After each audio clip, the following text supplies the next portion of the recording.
Oggi cos'è che andiamo a fare? Oggi andiamo a fare una cosa un po' diversa, nel senso che andiamo a selezionare alcuni tralci in alcune particolari viti che le useremo, quindi andremo a tagliare delle porzioni di tralcio e le useremo per fare, diciamo, delle nuove viti.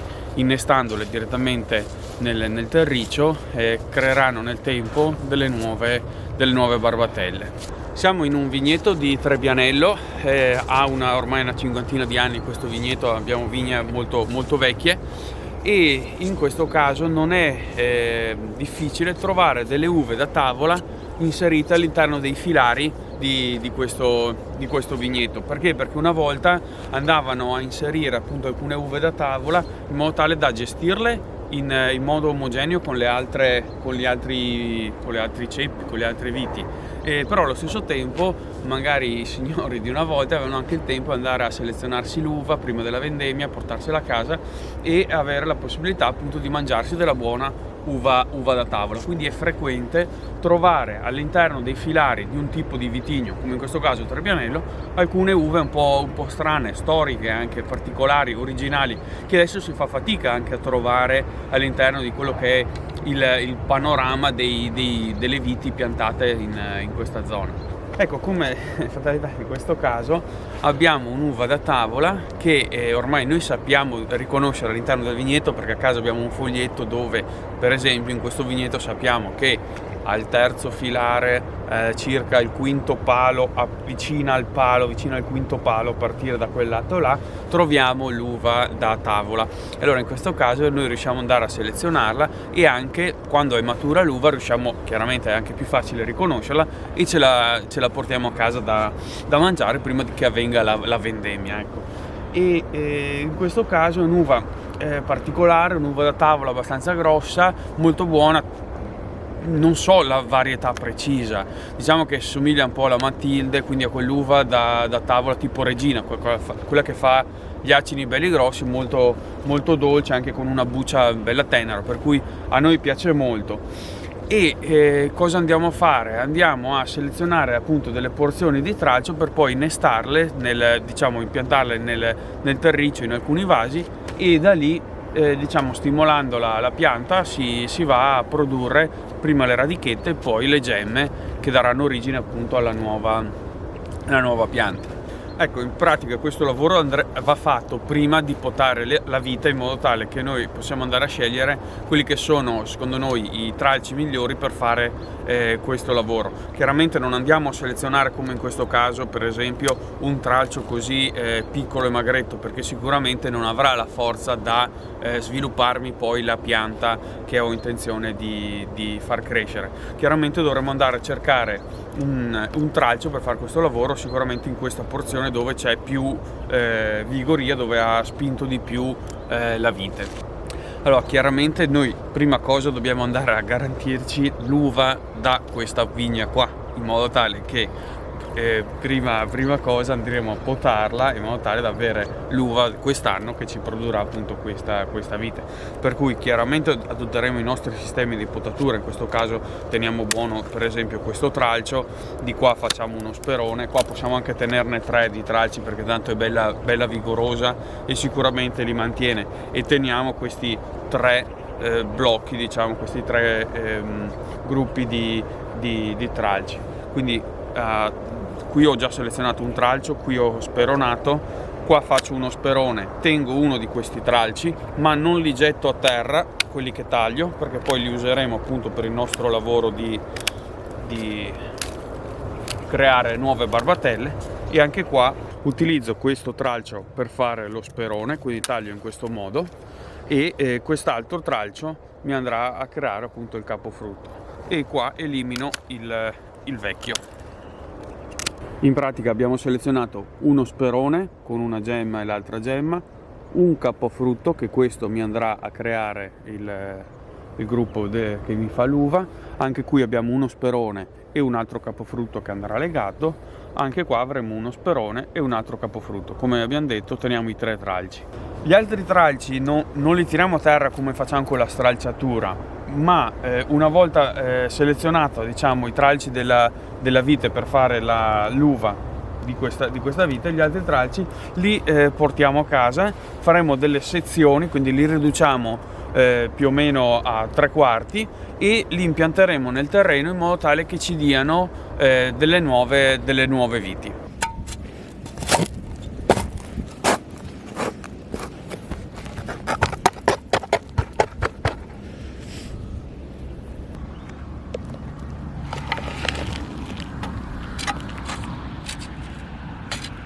Adesso il lavoro in vigna è finito perché abbiamo raccolto il materiale che ci serviva. Mi sono trasferito qui dove abbiamo l'orto perché sono andato a recuperare un po' di terriccio dall'orto, che c'è la terra buona, in modo tale da metterlo in questo vaso e poi andremo a piantarci dentro appunto quel materiale che abbiamo recuperato dalla vigna, in modo tale che facciamo le talee. Qui abbiamo l'orto e oltre a fare appunto la parte di verdura abbiamo una piccola parte dove abbiamo le piante da frutto che ci servono sempre per fare le nostre confetture, i nostri preparati da abbinare appunto ai formaggi. Adesso arriva la parte un po' più tecnica del video, nel senso che andremo appunto a trasformare questi tralci in future talee, per cui adesso bisogna un po' seguire dei passaggi, degli step precisi, in modo tale da avere maggior successo e maggiori probabilità che i nostri rametti diventeranno proprio delle future piantine. Allora, per procedere con il lavoro di fare le talee mi sono preparato. Allora, chiaramente abbiamo i rametti, abbiamo il vaso col terriccio buono, un paio di forbici che ci serviranno per ridurre i rami che abbiamo raccolto e poi mi sono procurato anche l'ormone radicante. Non è indispensabile per le vigne, perché le vigne sono veramente molto semplici da far attecchire e diciamo che avendolo lo utilizzo, però ho avuto ottimi risultati anche senza, per cui diciamo che non è la componente indispensabile per fare questo lavoro. Ecco, il primo passaggio è quello di andarmi a creare dei rametti un po' più corti, quindi andrò a tagliare in alcuni punti precisi il ramo in modo tale da fare la talea. In pratica in questo momento dobbiamo andare a contare le gemme, che sono appunto queste protuberanze che ci sono sul rametto, e in base a quella andremo a decidere la lunghezza del nostro ramo. Praticamente ce ne serviranno un paio, che può essere questa e può essere questa, che andranno a essere interrate, mentre un altro paio le lasceremo fuori dalla terra, quindi all'aria. Quindi in pratica 2 interrate, 2 le lasciamo fuori e lo taglieremo in questo punto. Quindi questo sarà il nostro primo rametto che andrà a creare la talea. E così procederemo con le altre. In pratica vedremo un paio di gemme anche qua, un paio di gemme fuori, e quindi andremo a tagliare in questo modo, e già ne abbiamo un paio, e così via con il restante parte del materiale. Ora dobbiamo considerare una piccola cosa, cioè nel senso che noi dobbiamo andare a piantare il ramo nella terra in modo tale che abbia la gemma, questa gemma per esempio, anche questa, rivolta verso l'alto, quindi con la punta verso l'alto, in modo tale che questa sarà la parte del rametto che andrà poi a essere interrata e non viceversa, quindi non questa parte qua, questa sarà la parte diciamo posizionata verso l'aria, questa la parte interrata, e questo ce lo dicono le gemme perché appunto sono rivolte verso l'alto. L'altro passaggio è quello di andare a bagnare la parte della talea che va inserita nella terra, e poi dargli un po' di ormone radicante in modo tale che faciliti la parte di immissione di nuove radici. Dopo aver inumidito la parte appunto che andrà a inserirsi nella terra della talea, andiamo appunto con questa polverina radicante a sporcare questa porzione che, essendo inumidita, attirerà la polvere e la farà aderire. Ecco, ora che abbiamo messo l'ormone radicante appunto nella parte che andrà inserita nella terra, la talea è appunto pronta ad essere immessa nel terriccio, per cui adesso procediamo con il passaggio successivo. Qui diciamo il passaggio è abbastanza semplice, nel senso che dobbiamo andare a inserire la nostra talea nel vaso, e per fare questo io consiglio sempre, per evitare di disperdere l'ormone radicante che abbiamo, con cui abbiamo appunto ricoperta la parte finale della talea, io faccio sempre una cosa del genere, cioè con un altro ramo vado a creare un piccolo spazio in modo tale che poi la talea, vedete in questo modo, in questa parte che ha l'ormone radicante non va dispersa e va a inserirsi in questo modo dentro la terra, il terriccio, e poi chiaramente andremo un po' a compattargli la terra vicino in modo tale che sarà pronta da emettere le nuove radichette. Questa è la nostra talea nuova, eccola qua, vedete, quindi abbiamo alcune gemme sotto la superficie e altre gemme invece che sono fuori. Facciamo la stessa cosa anche con la seconda, quindi andiamo a crearci prima lo spazio e poi andiamo a immergere la talea sempre dalla parte dell'ormone radicante, in modo tale che abbiamo un paio di gemme sotto, e dopo in questo caso abbiamo lasciato un paio di gemme in più, quindi 3 gemme, 1, 2 e 3, in modo tale che poi da qua nasceranno i germogli, invece sotto dalle gemme sotto nasceranno invece le radici. Ecco, allora abbiamo ottenuto il nostro vaso con le nostre 2 talee. Di fatto potevamo farcene stare anche un'altra, tanto spazio ce n'è, nel senso che in questo caso il vaso è abbastanza grande e sicuramente in altre occasioni ho piantato anche in modo più fitto le talee, e sicuramente potevano venire. Alcune considerazioni, nel senso che nel video scorso abbiamo parlato della margotta, in questo video invece della talea, e quindi magari ci si può domandare qual è meglio delle 2 tecniche. Sicuramente sono 2 tecniche abbastanza artigianali e abbastanza semplici da ottenere. Ora, perché a volte si sceglie una, perché a volte l'altra? Di fatto dipende dalla situazione in cui ci troviamo e anche dal risultato che vogliamo ottenere. Cioè, nel caso della margotta, che abbiamo fatto il video la settimana scorsa, vi lasciamo il link. Nel caso della margotta la situazione è questa, cioè è un po' più semplice da ottenere, perché di fatto la vigna madre si occupa poi della nuova vigna giovane, e in quel caso l'apparato radicale appunto della vigna madre darà sostentamento nei primi anni alla vigna nuova, e quindi noi siamo meno occupati, quindi dobbiamo occuparci meno di quello che è soprattutto l'irrigazione di quelle piantine nuove, perché di fatto più o meno la vigna madre riesce a sostenere anche la nuova vigna, e poi quando avrà le radici di fatto riuscirà a sopportare bene la siccità. In questo caso chiaramente se noi andiamo a piantare le nostre come abbiamo fatto i nostri 2 rametti nella speranza che diventano talee in un vaso, così abbiamo la terra buona, abbiamo l'ormone radicante, ma poi ce le dimentichiamo, non gli diamo da bere e non le mettiamo in una condizione di vegetare, chiaramente da qua non verrà fuori nulla. Quindi ci vuole più sostentamento da parte nostra, ecco, quindi sicuramente quella è una situazione. L'altra considerazione da fare è questa, cioè che in quel caso là della margotta, chiaramente io non asporto materiale dalla vigna, ma devo trovare uno spazio all'interno del vigneto che mi consenta di fare quella tecnica, e anche una vigna che si presti a farla, cioè quindi di avere una bella vigoria e un ramo molto lungo che mi consenta di fare lo scavetto per terra e inserirla, interrarla e quant'altro. In questo caso di fatto ogni vigna che noi andiamo a prendere in considerazione, 90%, è adatta da generare nuove talee.